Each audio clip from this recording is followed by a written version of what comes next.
Hello, friends. Continuing with our current sprint on entrepreneurship.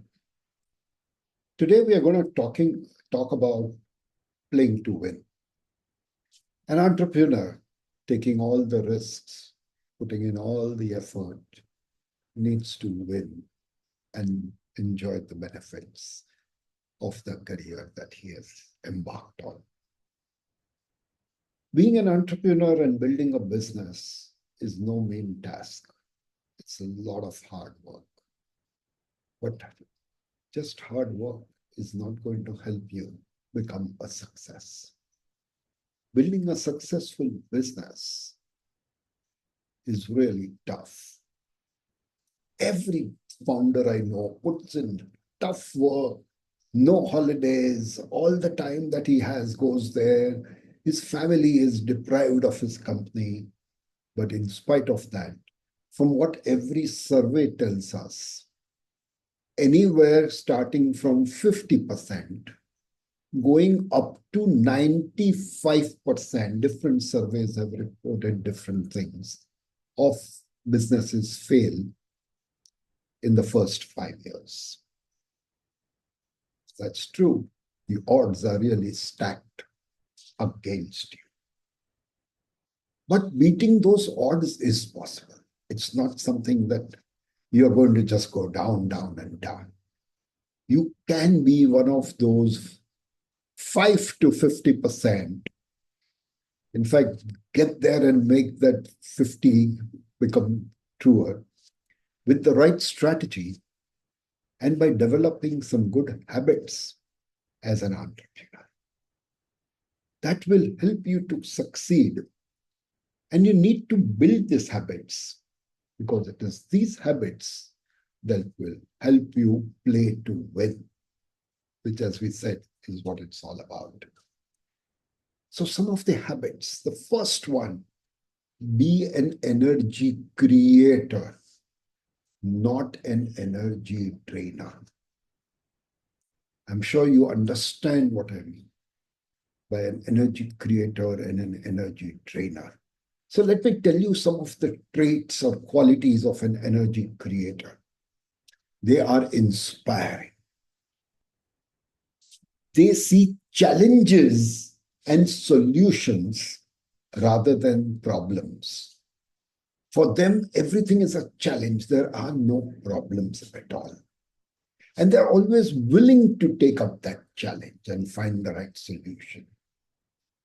They are constantly bubbling with ideas. And they have the knack of deciphering and saying which idea is good and which is not.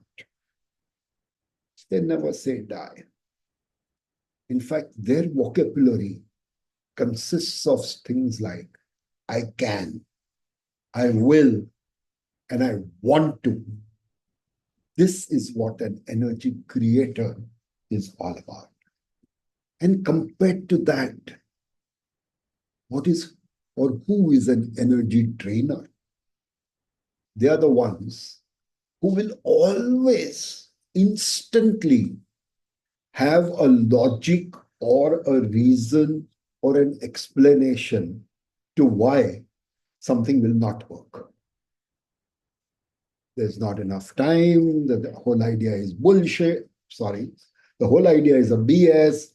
It's a bad idea. This can never work. Whatever it is, they will come up with something or the other which will put down the idea. And what are their standard reactions? Oh, I'm not sure. We knew that if you're an energy trainer, that's what you're going to say.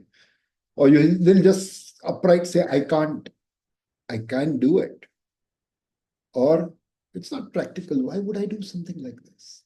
So these are the energy trainers. You need to be an energy creator and not an energy trainer, because creators are the ones who will ask questions. They will probe and find out and try to get new ideas on how to do something. And at the end of the day, they will work on it, they will use their brains, they will do everything possible, they will research, they will talk to friends, but they will always find a solution. Not all solutions work, but they'll keep working till they find the right one. Whereas the drainers, they are the ones who just sit down and make a statement. I can't, oh, this is a stupid idea, blah, blah, blah, as we just said. And most of the time, all those statements are negative. And they find reasons. I don't know how they manage it, but they'll find reasons why every one of the ideas is just going to go south and nothing's going to happen. Another trait of the entrepreneur is that they take responsibility. If something goes south, if something goes wrong, they don't blame others. They're the winners. But if they lose somewhere, they don't blame the others. They take it upon themselves.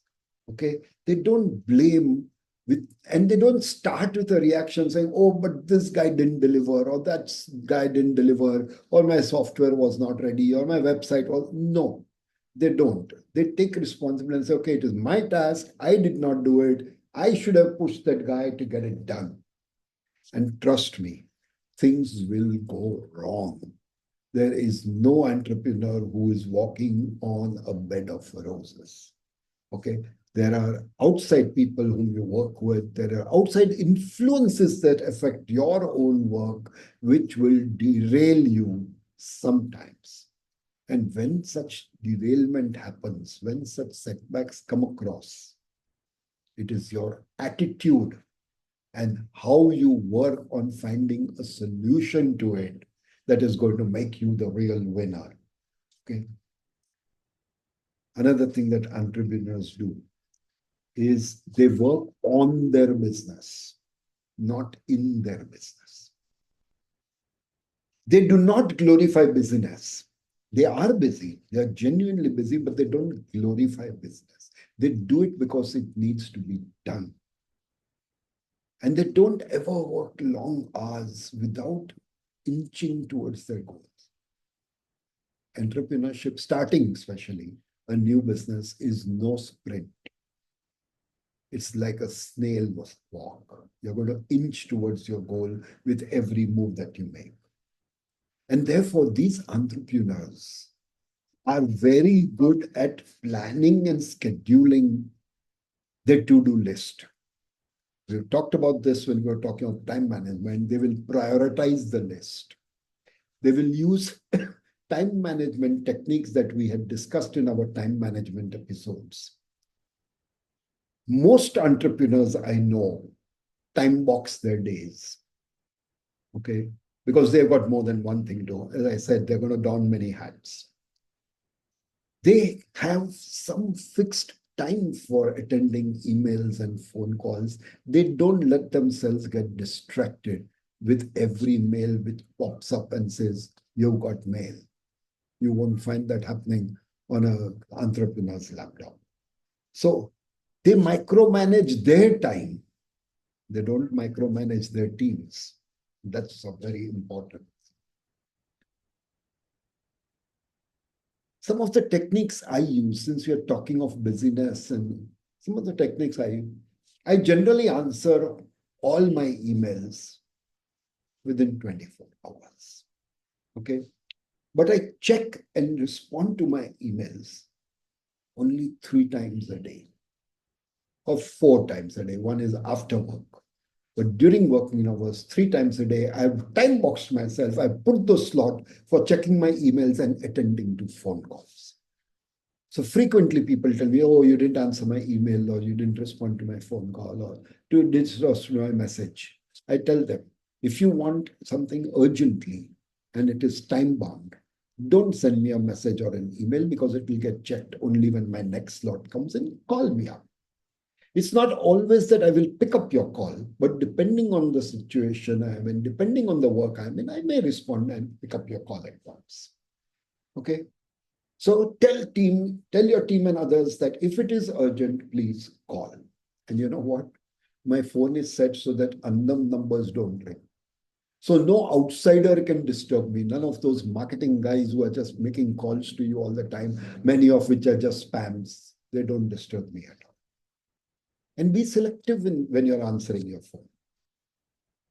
There may be people who are calling, who are there on your list, but you know that they're not calling for work. They're calling just for some chit chat, or you can talk to them a little later, maybe after work. Okay. And if you can afford it, I know as an entrepreneur, money is not always flowing fast. If you can afford it, have an assistant who will answer these phone calls, who will do some of this work for you, will take messages and then get back to you during the time slot that you have reserved for such work. Okay. The best way to control and usage of your time and to make sure you get the best value for your time is to quantify your time value. Put a value to it, $10 an hour, $20 an hour, $100 an hour, whatever you want, but put a value to it, which has to be justified. Because at the end of the day, you are going to check, depending on the time spent on various activities, whether you got value for money or not. So you need to put a fair amount. Respect and value your customers and associates. But don't get into a mode where they have the privilege of disturbing your schedule and making you lose out on your goals and your objectives. Have team members who are trained to handle this. Maybe in the initial stages you have to do it, but as I said, try and get that secretary, assistant to help you. Have team members who are trained to handle all this stuff. So let them talk to the customers and let them handle it routinely. But delegate responsibility. Give them the right that they have on what kind of issues they can resolve. But you should be personally available when things are critical. And when you give responsibility and train your team to handle customers and all, make sure you teach them to really handle it. In today's world, every time I have a challenge and I call up something, oh, I'm very sorry, sir. I'm very sorry for the inconvenience. I understand your problem, and they have not even heard my problem. That's funny, right? Yeah, but that's the way it is. And make sure that you have a well-focused marketing strategy. And you stay focused on it. Just having a focused strategy is no good if you are not going to follow that strategy. So you need to stay focused on it. And another thing that you have to learn, and this will come automatically to you once you start putting value to your time, is get to the point directly. Don't get sidetracked, because all that wasted time is going to reduce the return that you get on the value of your time. So don't get sidetracked. Get and set clear goals and milestones. Have a detailed plan ready at the beginning of the project or the exercise or the experiment or whatever it is. And of course, versus start of the business, what are your revenue and expenses going to be? Detail them out month-wise. You don't want to be stuck without money. What is your growth expectation? How are you going to achieve it? Make a note of that. Make all these notes. This is going to be your reference book, so to say. Marketing. How are you going to market? At what stage will you start marketing? At what stage will you make a burst? Whatever it is that you plan to do. Spend time to think on what you will do differently. You need to stand out from the crowd to get noticed with the best value possible. You don't want to spend tons of money to get noticed. You may not have the tons of money. So you need to figure out some different way of how you are going to stand out. And while doing all of this, while you're making these notes, while you're preparing your plans, while you're detailing your roadmap and your milestones and what your targets are, what your ambitions are, at the same time, check which are the areas that you do not have the kind of prowess that is necessary and where you will need help. And look for those people. You may find some within friends, which will save you some money maybe, or you might have to spend, Or maybe there's so much of that kind of work within everything that you're doing that it's easier and better to employ somebody right away. You figure out the best way, but you need to find out what your weaknesses are and how you're going to address them. And as an entrepreneur, always look for new ideas. Embrace change, do not resist it. Change is the only constant in life. So by avoiding change, you're not going to get anywhere. And differentiate yourself. It's not about change alone. As we just said, you need to differentiate yourself to be standing out from the crowd in every aspect possible. Your product should be differentiable, your service should be differentiable, your marketing promotion should be especially innovative, because that's where you're going to get noticed. So you need to look for new ideas all the time. And while looking for new ideas, remember one thing: dare to be different. Do not be a conformist. If you're going to conform to everything that is happening in the world today, you can't do anything different. And if you do the same things that everybody is going to do, you're going to get the same results that everybody is getting. You don't have an edge then.